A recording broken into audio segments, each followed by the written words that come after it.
빌립보서 4장 19절 말씀 다 같이 한 목소리로 받들어 읽도록 하겠습니다. 나의 하나님이 그리스도 예수 안에서 영광 가운데 그 풍성한 대로 너희 모든 쓸 것을 채우시리라. 아멘.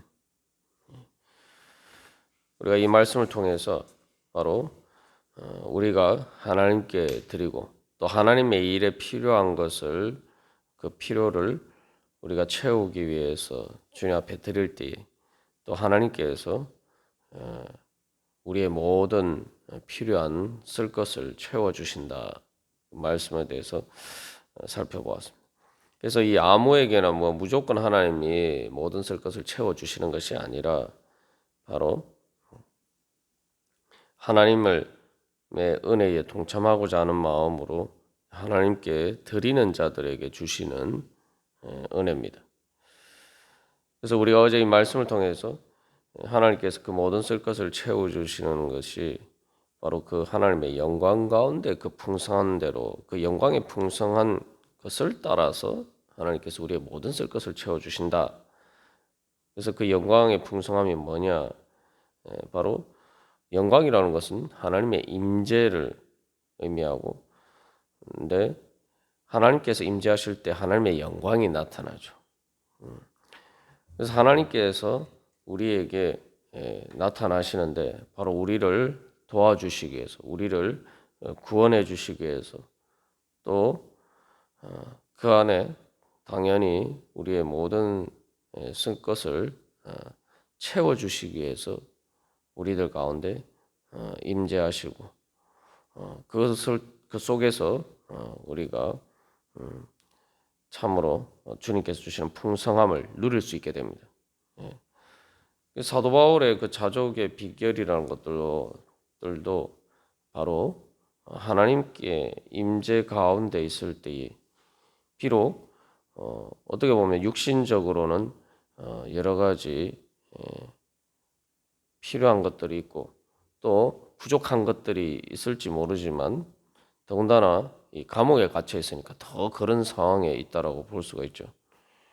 그러나 어제 우리가 비유를 들어서 나눈 것처럼 부모에게 모든 것이 있으면은 그것이 내 손에 직접 내가 쥐고 있지 않아도 실제로 그때그때 필요한데 다 채워지는 것처럼 바로 그 하나님과 함께 하기 때문에 거기서 바로 자족함을 누리고 그 안에서 진정한 만족을 누릴 수가 있는 것입니다. 그래서 우리가 어제 이 하나님의 영광이 나타나서 필요한 쓸 것을 채워주시는 대표적인 그 예로서 하나님이 이스라엘 백성들 가운데 나타나셔서 만나를 와 메추라기를 먹여주시는 것을 보았습니다만 우리가 여기서 한 가지 기억할 것은 이스라엘 자손이 원망하였음에도 불구하고 하나님이 영광 속에 나타나셔서 그들의 필요한 것들을 채워 주셨다는 거죠. 이제 이렇게 한번 경험했으면은 그 다음에는 그것을 통해서 하나님의 영광이 어떤 것인지 그것을 잘 알고 이제 믿으라고 하나님께서 그렇게 증거를 보여주신 것입니다. 그렇게 하나님께 뭔가를 드린 것이 아니라 그저 자기들의 필요를 따라서 하나님을 원망한 바로 그 이스라엘 백성들에게도 하나님께서 그렇게 영광 가운데 나타나셔서 채워주셨다면은 하나님을 위해서 정말 자기의 귀한 것을 드린 그 빌립보 교인들에게 또 그런 우리들에게 하나님께서 영광 가운데 나타나셔서 채워주시지 않겠습니까? 그래서 여기서 우리가 기억해야 할 것은 이스라엘 자손이 사실 하나님을 원망했기 때문에 하나님의 영광을 그들이 제대로 인정하지 않았음에도 불구하고 하나님이 그들에게 믿음을 주시기 위해서 하나님의 영광 가운데 그 모든 쓸 것을 채워주시는 것을 증거를 보여주셨는데 우리가 하나님의 영광을 위해서 우리가 드린다면은 당연히 하나님께서 우리의 모든 쓸 것을 채워주시지 않겠습니까? 그래서 우리가 기억해야 할 것은 바로 이스라엘 백성들이 자기 손에 쥐고 있지 않다고 해서 사실은 원망했단 말이죠. 그러나 하나님께서 그들과 함께 하실 때 구름 기둥과 불 기둥 가운데 하나님의 영광의 임재로 그들과 함께 하시는 그 자체가 바로 언제나 하나님께서 그들의 쓸 것을 채워 주시기 위해서 하나님께서 예비하고 계시다는 사실을 보지 못했기 때문에 그런 거죠. 우리도 그럴 때가 많습니다. 당장에 내 손에 뭔가 쥐어져야지 내가 그 모든 쓸 것이 채워진다. 이렇게 생각하고 그 순간 하나님께서 예비하신 것을 채워주시는 그 시간들을 참지 못하고 우리가 하나님을 원망하는 어리석은 자리에 설 때가 있습니다. 그리고 또한 하나님이 그 영광이 풍성한 대로 우리 가운데 나타나셔서 채워주시기 때문에 우리가 하나님께서 우리를 채워주시는 그 은혜를 힘입기 위해서는 우리가 하나님의 영광을 가리면 안 된다는 거죠. 그리고 우리가 하나님의 영광을 위해서 뭔가를 우리가 살아갈 때에 바로 이 은혜 가운데 임함제를 누릴 수가 있고 또 하나님께서 우리 가운데 임재하셔야 되기 때문에 이 필요를 체험받을 수 있기 때문에 궁극적으로 우리가 하나님을 바라고 소망하고 하나님께 더 가까이 나오고 하나님과 함께 할 수 있도록 우리 자신을 늘 정결하게 하는 것이 중요하다. 그렇게 우리가 다시 한번 우리 자신에게 적용해 볼 수가 있습니다. 그래서 어제 그렇게 우리가 나누었습니다만 이 특별히 여기서 우리가 한 가지 그래서 우리에게 소망이 되는 말씀은 바로 그리스도 예수 안에서라고 이야기해요. 그래서 이 하나님의 영광의 풍성함이 구약에서 만나와 메추라기를 통해서 주심으로 이스라엘 백성들을 먹여주신 가운데도 하나님의 영광이 나타났는데 신약에서는 바로 그리스도 예수 안에서는 그것들이 더 분명하게 나타난 거죠. 예수님께서 공생의 기간 동안 행하신 이적 가운데 병자를 고친 일도 있었고 또 병자를 고치는 것들은 바로 우리의 몸에 아픈 것들의 그 필요들을 채워주시는 것이고 또 오병이어 기적을 통해서 실제로 이 하나님께서 만나와 메추라기로 이스라엘 백성들을 먹여주신 것처럼 또 예수님께서는 바로 그렇게 사람들을 또 먹여주시기도 하셨다는 거죠. 그래서 이 하나님의 영광이 하나님의 임재라고 할 때에 바로 예수 그리스도를 통해서 가장 크게 하나님의 영광이 나타났죠. 하나님의 영광의 본체이신 예수님을 통해서 하나님의 영광이 풍성한 것이 어떤 것인지 진정으로 나타났다는 거죠. 단순히 병자를 고치고 우리의 그 먹을 것을 주시는 그러한 것을 넘어서 궁극적으로 우리의 영혼을 구원하시고 그래서 그 영혼을 구원하시는 것에는 또 예수님께서 부활하시는 것을 통해서 또 궁극적으로 빌립보서 3장 21절에서도 사도 바울이 소망하는 것처럼 우리의 몸에 부활에 이르기까지 우리의 말 그대로 모든 쓸 것, 영육간의 모든 쓸 것을 채워주시도록 그렇게 구원의 은혜를 베풀어 주시기 위해서 예수님께서 이 땅에 오셨어요. 그래서 예수님이 이 땅에 오셨다는 것은 바로 하나님의 그 영광의 풍성한 사랑과 은혜가 실제로 우리의 육신으로 우리의 삶 속에서 경험할 수 있도록 하나님의 영광이 나타났다는 거죠. 우리가 바디메오 사건에 대해서 자세히 살펴보았습니다만 바디메오가 예수님을 만났을 때에 바로 하나님의 영광이 그에게 나타난 거죠.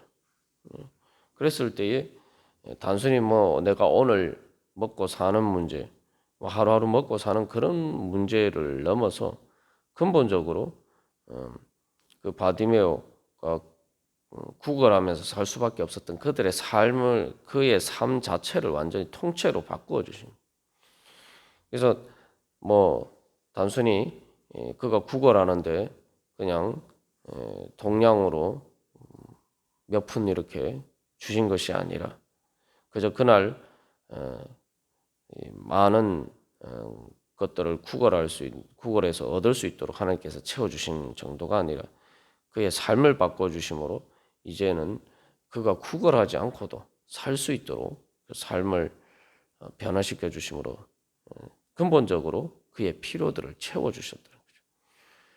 그러니까 우리는 하나님께서 우리의 필요를 채워주시는 것을 소망할 때, 그래서 그때그때 내 손에 쥐는 것, 또 그때그때 내가 뭐 내 필요한 것들, 그런 것들만 생각할 수가 있습니다만, 그러나 하나님께서는 근본적으로 우리의 삶 자체를 변화시켜 주셔서 우리의 모든 쓸 것을 채워주시는 그런 은혜를 베풀어 주십니다. 그래서 이 예수 그리스도를 통해서 우리가 바라볼 때 이 하나님께서 우리의 모든 쓸 것을 채워주시는 것이 어떻게 그렇게 채워주시는지 복음서에서 그 예수님에서 이 땅에서 행하신 일들을 보고 알 수가 있는데, 우리가 기억할 것은 바로 그 예수 그리스도의 영광의 임재가 바로 이제는 성령님을 통해서 예수 그리스도의 영이신 성령님을 통해서 바로 우리의 삶 가운데 임재해 계신다는 거죠. 우리가 그것을 믿어야 됩니다. 그래서 하면은 그것이 왜 특별히 또 얼마나 풍성한지를 잘 보여주는 것은 사도 바울이 로마서 8장 32절에서도 자기 아들을 아끼지 아니하시고 우리 모든 사람을 위하여 내주시니가 어찌 그 아들과 함께 모든 것을 우리에게 주시지 아니하겠느냐. 예수님 즉 하나님의 독생자, 바로 하나님의 가장 소중한 것을 아끼지 아니하고 우리한테 주셨는데 하나님이 우리에게 뭔가 주시기는데 무엇을 아끼게 계시겠느냐. 그래서 말 그대로 그 아들과 함께 모든 것을 우리에게 주시지 아니하겠느냐. 사실 예수님을 우리에게 주셨다는 것은 모든 것을 우리에게 주셨다는 거죠. 우리가 예수님께서 나를 위해서 십자가에 달려 돌아가셨다. 우리가 그것을 믿는 게 예수 믿는 믿음의 가장 본질적인 믿음 아닙니까? 그 믿음 안에서 단순히 우리의 영혼의 구원의 문제만 생각할 것이 아니라 우리가 세상의 모든 필요 가운데서도 바로 그 복음의 은혜를 기억하고 주님 앞에 걱정 근심하지 말고 바로 사도 바울이 권면한 것처럼 모든 일에 기도와 간구로 우리의 구할 것을 감사함으로 하나님께 아뢰는 그런 믿음의 자세로 주님 앞에 나아가야 할 것입니다. 이스라엘 백성들은 원망하는 것이 아니라 주님을 믿는 믿음으로 내가 필요하기 때문에 주님께 기도하면서 그렇게 나아가야죠. 나아가면은 주님께서 우리의 모든 것들을 채워주실 줄 믿습니다. 그래서 이스라엘 백성들과 바디메오의 차이가 그거죠. 이스라엘 백성들은 아니 자기들이 필요하면 하나님께 구하면 되는 거 아니에요, 그죠? 하나님께 구하면 되는데 꼭 하나님을 원망한단 말이죠. 아니면 또 걱정, 근심과 염려에 사로잡혀서 하나님께 구해야 된다는 생각 자체를 하지 못할 때가 많다는 거죠.